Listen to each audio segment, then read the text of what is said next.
Thank goodness you're awake. I thought you had died in my arms or some shit. A vulgar tone snapped at his side. Gary startled and hurriedly dug his nose into the blanket's folds, hiding underneath. Oh, sorry. Didn't mean to startle you. Are you okay, whoever you are? Admittedly, once the shock of jumping between extreme temperatures wore off, Gary was still chilly. It was easy to tell how his body temperature was stuck below average, yet he remained. I'm not gonna hurt you, promise. Just want to make sure you're not injured.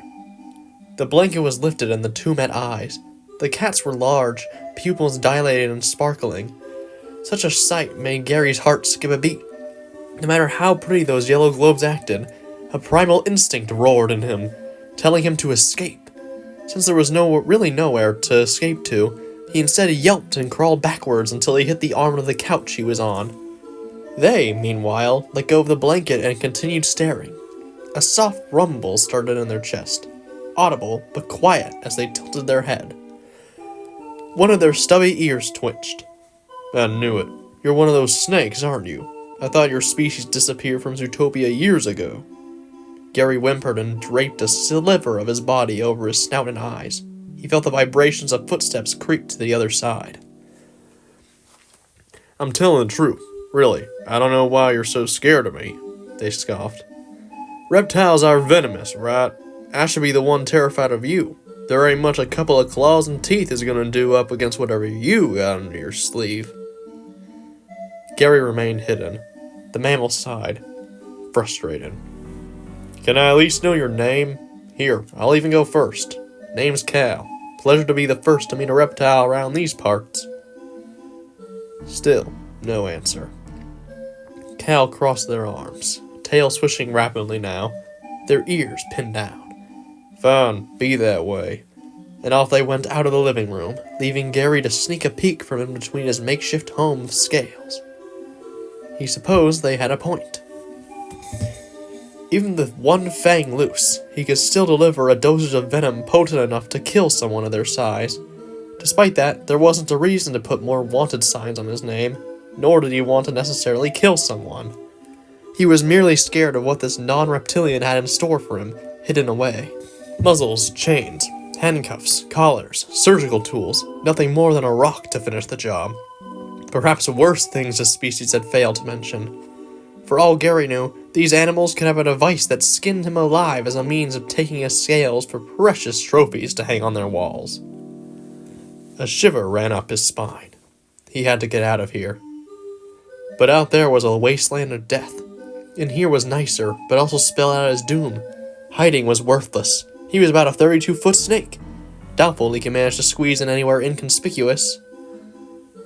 Running, staying, hiding.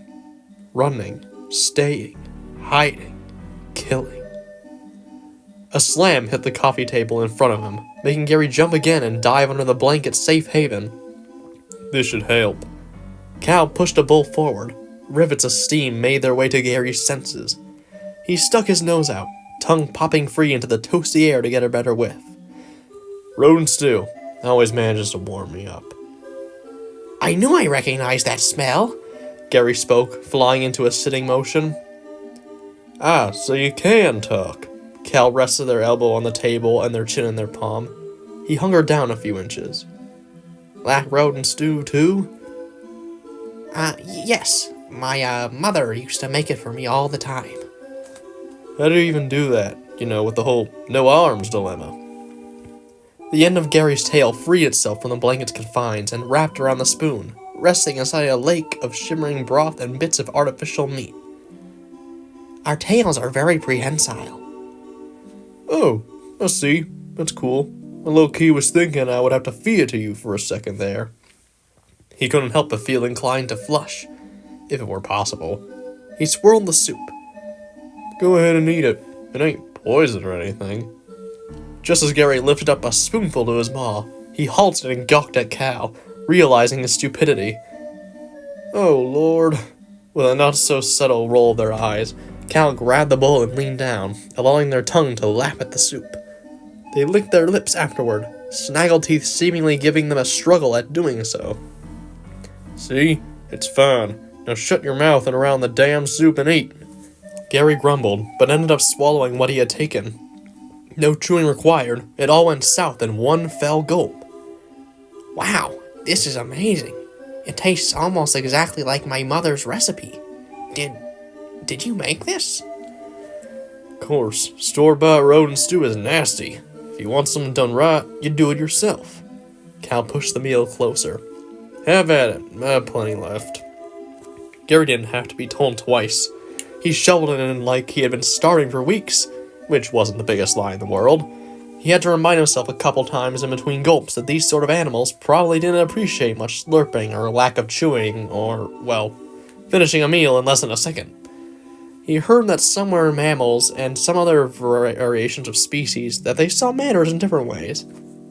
Thus, Gary tried to take it in slow, no matter how much he wanted to ditch the spoon altogether and hunker the bowl to his lips. Cal didn't look disgusted, thankfully. It eased a little tension from Gary's mind. They honestly just looked incredibly curious.